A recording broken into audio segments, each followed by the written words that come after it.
Let's talk about how to rid your life of this common poison called table sugar. Now, first of all, why do I call it a poison? Well, because the adverse health consequences of chronic sugar consumption are pretty horrible, and many people aren't aware of the full spectrum of health problems that come from consumption of sugar. It raises blood sugar and thereby increases insulin levels that leads to insulin resistance over time, and that's the process that leads to prediabetes and then diabetes, type 2 diabetes, and all the health baggage that comes with diabetes. Blindness, kidney failure, amputations, peripheral vascular disease, gastroparesis, a long, long list of problems that all start with sugar. Tooth decay, you know about that. Gingivitis and tooth decay, very common because sugar changes the oral flora, the composition of bacteria in your mouth. Fatty liver, because consumption of sugar causes the process of de novo lipogenesis in the liver, that is the conversion of sugar to triglycerides, and triglycerides accumulate in the liver, causing fatty liver.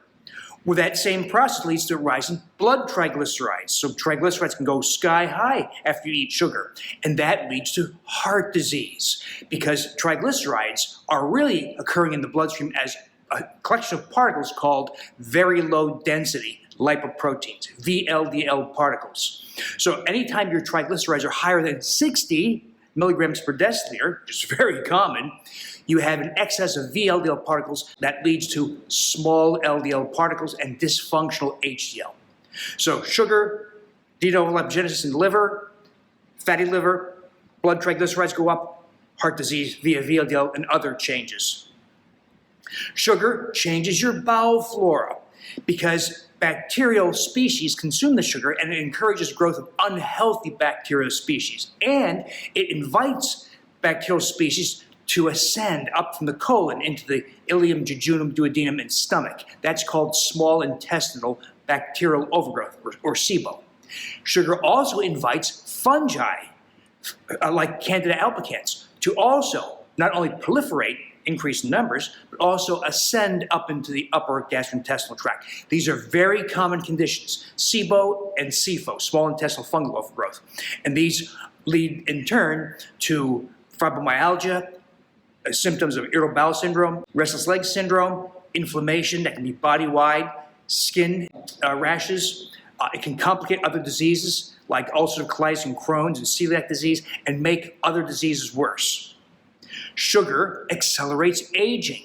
So the most common or most popular theory of aging is the advanced glycation end product theory of aging, the AGE theory of aging. What that means is every time blood sugar goes up, blood glucose goes up, the glucose glycates proteins in the body. That is, it irreversibly changes the proteins in the body. So if you glycate the proteins in the lenses of your eyes, you get opacities, cataracts over time. If you glycate cartilage proteins in your hips and knees, cartilage over time becomes brittle, it erodes, and you get bone-on-bone arthritis. If you glycate skin, you get brown spots and skin thinning. So consuming a lot of sugar accelerates the aging process via the advanced glycation end product accumulation.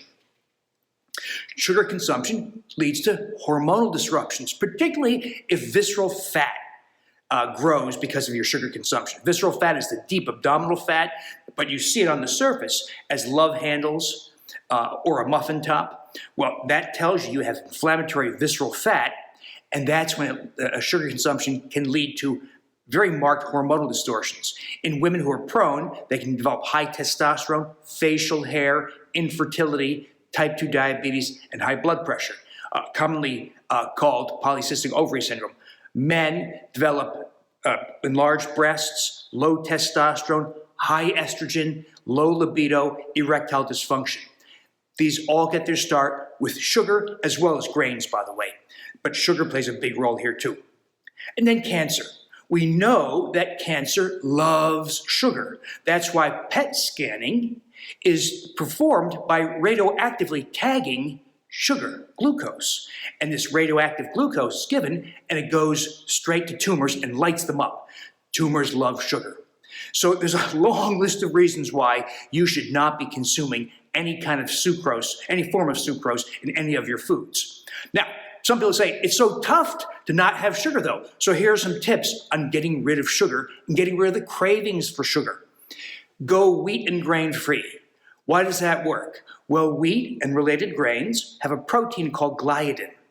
And gliadin, just like many other proteins in wheat and grains, the seeds of grasses, are only partially digestible, often indigestible.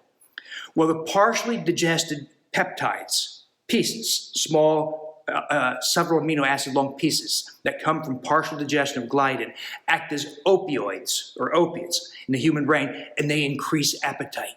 They increase appetite enormously, especially for sugary, sweet foods. So people say, I have a sweet tooth.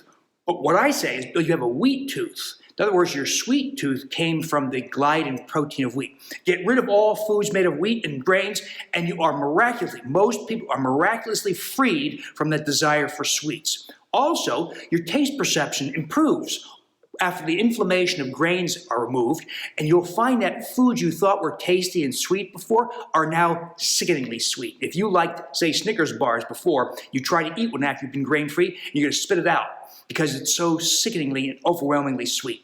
So get rid of the wheat and grains and watch your appetite drop, including that for sugar. Get over your fat phobia. Eat more fat.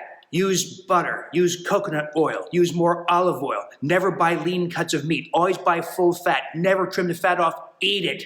Never use low-fat dairy. Use full-fat dairy or even cream. So amp up in the fat and you'll be satiated, and it takes away your cravings for anything sweet or garbage foods. And lastly, you can still have tasty, fun foods like cheesecake and muffins and cookies, but we're not going to make them with sugar or other unhealthy sweeteners. So we don't use synthetic sweeteners like aspartame, sucralose, or saccharin because they change bowel flora.